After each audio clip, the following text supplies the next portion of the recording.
Hello student, welcome to my channel. आज हम पढ़ने वाले हैं NIS class +2 history important questions and important chapters. क्योंकि एग्ज़ाम आने वाले और एग्ज़ाम में हमें इम्पॉर्टेंट ही चाहिए होता है ताकि हम अच्छे से पास हो सकें। तो जो इम्पोर्टेंट चैप्टर होंगे वो यहाँ आपको मिल जाएंगे और जो इम्पोर्टेंट क्वेश्चन होंगे वो भी। ये सीनियर सेकेंडरी के लिए क्लास +2 हिस्ट्री लेसन 3 है Harappan civilization. Question number 1, give an accounts of industries and craft of Harappan peoples. यहाँ पे आपको ये बताना है कि जो हड़प्पा के लोग थे वो इंडस्ट्रीज एंड उद्योग में कैसे थे। तो उसके बारे में पूरा आंसर लिखा हुआ है और मैं चैप्टर में ऑलरेडी आपको करा चुका हूँ। ये पूरा इसमें सब कुछ बताया हुआ है डिटेल में 3rd चैप्टर में। बाकी आपने एक बार रीड कर लेना है। जिन्होंने पहले चैप्टर देखा हुआ है या पढ़ा हुआ है तो उनके लिए रिवीजन है, और जो फर्स्ट टाइम देख रहे हैं तो आपने आंसर को 2-2 बार रीड करना है, आपको समझ आ जाएगा। इजी लैंग्वेज लिखे है मैंने, इतनी टफ लैंग्वेज यूज नहीं की है मैंने। Question second, why is the Harappan civilization sometimes referred to as the Indus valley civilization. Simple है, क्योंकि जो इंडस वैली सिविलाइजेशन कहा जाता है उसका एक ही रीजन है, इंडस रिवर के पास इसकी सबसे पहली हमें अवशेष या फिर इनके सबूत मिले हैं। यही एक रीजन है कि इंडस वैली कहा जाता है। बाकी यहाँ पे एक और रीजन है, मैंने 2 रीजन लिखे हैं तो आपने आंसर रीड करना है। Question 3, explain the economic activities of Harappan peoples. कोई भी टाइम हो गया, कोई भी जनरेशन हो गई, उसमें एक कॉमन फैक्टर होता है economic activities. Without economic activities के सर्वाइव नहीं हो सकते, यानी आर्थिक क्रियाकलाप कि पैसा कमाने के लिए कुछ ना कुछ तो करना पड़ेगा। तो हड़प्पन के टाइम भी सेम था। तो उन्होंने उसके लिए क्या क्या किए थे वो सारा ये आंसर लिखा हुआ है। ये 14-15 में क्वेश्चन आया है। मैंने 3rd चैप्टर आपको हड़प्पन सिविलाइजेशन में करा चुका हूँ ऑलरेडी। यहाँ स्टैम्प पे है, describe the main features of Harappan seals.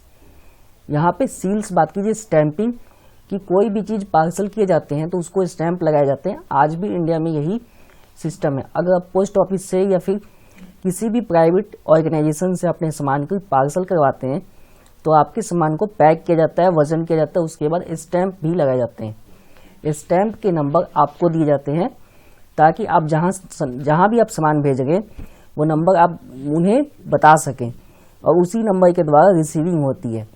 तो पहले भी ये सिस्टम था, स्टैंपिंग सील स्टैंप होते हैं सामान को भेजाने के लिए। लेकिन यहाँ पे एक नया है, यहाँ पे अगर आपको एक जगह से दूसरी जगह जाने हैं तब भी आपको एक स्टैंप टिकट के द्वारा जा रहे थे, तभी आप जा सकते हैं। तो काफ़ी चीज़ें जितनी सर्वाइवल की थी उन सब में स्टैंपिंग सिस्टम थे। तो यहाँ स्टैंपिंग पे भी आपको दिया हुआ है। 15 में क्वेश्चन है 4 मार्क्स में। ये रिसेंटली क्वेश्चन आपके एग्जाम में आया हुआ है। Explain the geographical extent of Harappan civilization की जो आपके ज्योग्राफिकल एक्सटेंड है कि हड़प्पन जो सिविलाइजेशन है वो कहाँ कहाँ मिला है हमें। तो ये सारा डिटेल में एरियाज लिखा हुआ है आपका, ये आपने आंसर रीड करनी है। लेसन 4th है वैदिक एज। वैदिक एज में टाइम इंपॉर्टेंट है क्योंकि वैदिक एज वेद के अकॉर्डिंग थे और कुछ ही टाइम थे। ये टाइमिंग यहाँ पे शो कर रहा है, इतने ही टाइम तक थे। तो वैदिक एज में सबसे पहला क्वेश्चन है, explain the reason for the expansion of agriculture in the late Vedic period together with other significance economic changes. उत्तर वैदिक काल में कृषि के विस्तार के कारणों की व्याख्या अन्य महत्वपूर्ण आर्थिक परिवर्तन के साथ कीजिए। जो वैदिक पीरियड थे उसमें आपको कृषि के लिए ही बताना, कृषि कैसे एक्सपेंड हुआ, क्या क्या रीजंस थे, तो वो सारा यहाँ पे डिटेल में लिखा हुआ है किस रीजन से जो एग्रीकल्चर वो एक्सपेंड हुआ।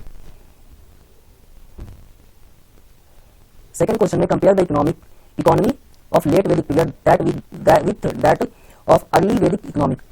उत्तर वैदिक काल की अर्थव्यवस्था के साथ प्रारंभिक वैदिक काल की तुलना कीजिए। यहाँ पे 2 वैदिक पीरियड थे, एक उत्तर वैदिक पीरियड, एक प्रारंभिक यानी स्टार्टिंग पीरियड थी, और जो उत्तर वैदिक काल है वो आपके बाद वाली टाइमिंग थी। इन दोनों की कंपेरिजन पूछे गए हैं इकोनॉमिक वे में, यानी कि इस टाइम आर्थिक स्थिति अच्छी थी, कमाई कब ज्यादा हो रहे थे, कौन से टाइमिंग सही थे। जैसे कि हर गवर्नमेंट आती है ना तो एक टाइम होता है इस गवर्नमेंट में कंट्री की स्थिति अच्छी है, वैसे ही एक पीरियड होता है, उस टाइम के अकॉर्डिंग चीजों को चेक किया जाता है, कुछ पैरामीटर है उसके अकॉर्डिंग। तो यहाँ पे भी सेम है, उत्तर वैदिक काल और प्रारंभिक वैदिक काल के बीच में आपको तुलना करने थे 10 नंबर में। ये क्वेश्चन मैं ऑलरेडी करा चुका हूँ, तो आपने वहीं से करना है। बाकी यहाँ से आपको मैं रिवीजन के लिए बता रहा हूँ, सिर्फ क्वेश्चन ही मैं एक्सप्लेन करूंगा ताकि कम टाइम में ही आपको पता लग जाए कि कितने क्वेश्चन इंपॉर्टेंट है हिस्ट्री में। Question third, examine the economic activities of the earlier वैदिक पीपल।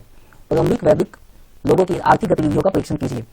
तो ये ऊपर वाले क्वेश्चन में कि आर्थिक गतिविधियों के लिए क्या क्या काम थे, जो स्टार्टिंग के टाइम थे वहां पे स्पेशली एक ही चीज सबसे इंपॉर्टेंट थी, वो थी आपकी फार्मिंग, पशुपालन और खेती। ये सबसे इंपॉर्टेंट थे, यहाँ भी इसी चीज को मेंशन किया गया, आपने इतना ही लिखना है। अगर ये क्वेश्चन आता है तो लेसन 5, फ्रॉम जनपद टू अंपायर्स। जनपद बोले जाते हैं कि एक राज्य जैसे विकसित होता है या फिर राज्य कोई जनपद वर्ड यूज किया जाता है। आपने यूपी में कई सारे आपने सुने होंगे स्पीच, अगर वहाँ आज भी मिनिस्टर स्पीच देते हैं वहाँ पे राज्य वर्ड यूज नहीं करते हैं, जनपद यूज करते हैं। जनपद राज्य को ही बोला जाता है शुद्ध हिंदी में, स्टार्टिंग वाली ये वर्ड है। तो एक राज्य के बारे में बताया जा रहा है आपको। तो इस चैप्टर में स्पेशली जो बौद्धिज्म है, जैनिज्म है, इन्हीं पे स्पेशली पूरा चैप्टर बेस्ड है और इंपॉर्टेंट पॉइंट यही है। Question 1, explain the reasons for the rising and spread of Buddhism in India. Bharat में बौद्ध धर्म के उदय और विस्तार के कारणों की व्याख्या कीजिए। कारण कोई आपको एक चीज मैं यहाँ क्लियर कर दूं, किसी भी चीज को स्प्रेडिंग यानी कि पूरे विस्तार करना या बढ़ाना हो तो उसका दो ही तरीका होता है।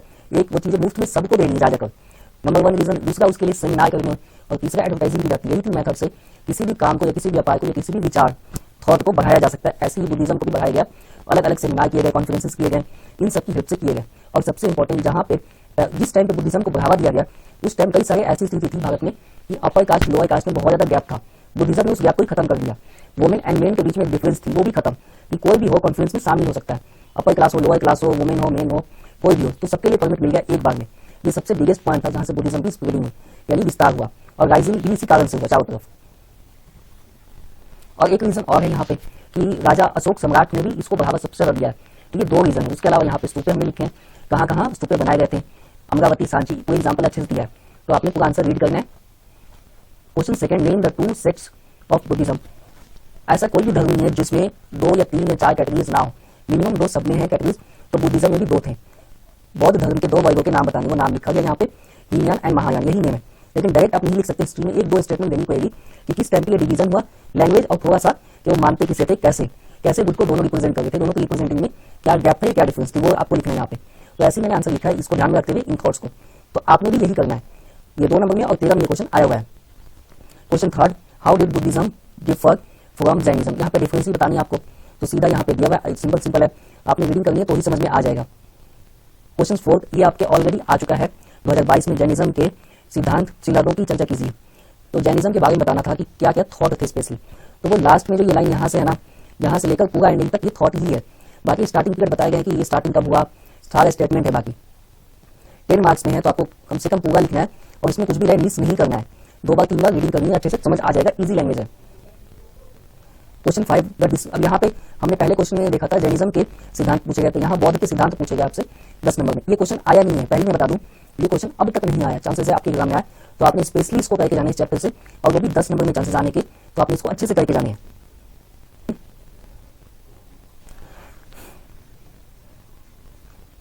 और lesson 7, the Guptas and their successors.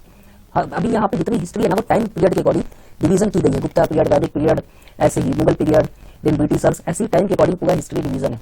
तो इस चैप्टर में 7th में आपको ऑलरेडी बताया गया है कि गुप्ताज जो थे वो कौन थे, सक्सेसर, ये सारी है।